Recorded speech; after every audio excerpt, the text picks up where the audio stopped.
Makmur Go.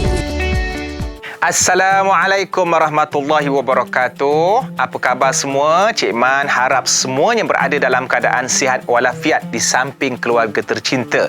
Kembali kita bersua dalam rancangan Sirah Anbiya bersama Suria. Kali ini Nabi yang kita nak kisahkan ialah Nabi Ibrahim alaihissalam. Sinonim tak? Kita selalu sembahyang, kita sebut ataupun kita baca selawat Ibrahimiyah, tu sempena Nabi Ibrahim. Kama sallaita ala Ibrahim. Baginda merupakan nenek moyang kepada Nabi Muhammad sallallahu alaihi wasallam. Kita juga pernah mendengar kisah Nabi Ibrahim menaikkan, membina Kaabah sebagaimana yang Allah sebut di dalam suratul Baqarah ayat 127. A'udzubillahi minasyaitonir rajim.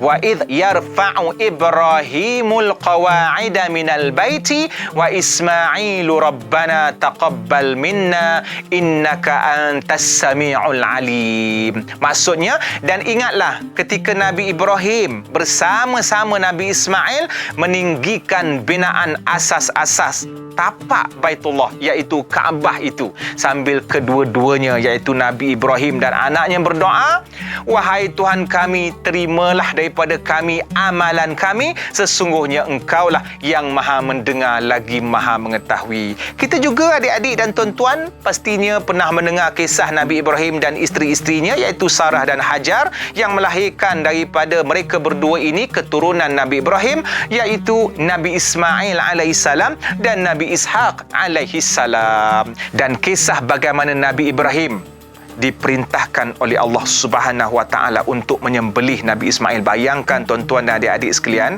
seorang bapa yang menunggu untuk dapat zuriat, bila dah dapat diperintahkan Allah untuk menyembelih zuriat tersebut. Tetapi Nabi Ibrahim ini dia seorang Nabi yang patuh dan taat, berkorban apa sahaja, yang penting melaksanakan segala perintah Allah. Maka dia dengan sudinya, dengan penuh ketaatannya menyembelih Nabi Ismail yang kemudiannya ditukarkan kepada seekor kambing. Baik, seterusnya kisah Nabi Ibrahim berhadapan ketika dalam proses dakwahnya dengan ayahnya yang menyembah berhala. Maka Allah rakamkan dalam surah Al-An'am ayat yang ke-74. Maksudnya, dan ingatlah ketika Nabi Ibrahim berkata kepada bapanya Azar, patutkah ayah menjadikan berhala-berhala ni sebagai Tuhan-Tuhan?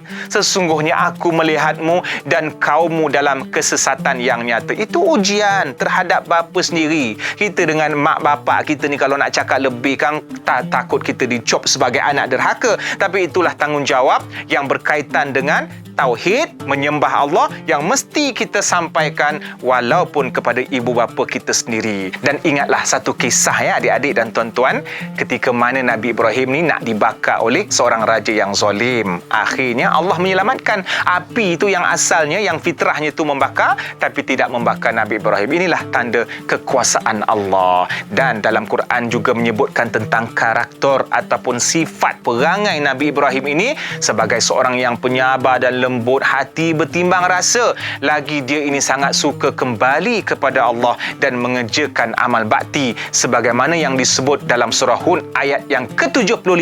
A'udzubillahi minasyaitonir rajim. Inna Ibrahim lahalimun awwahum munib.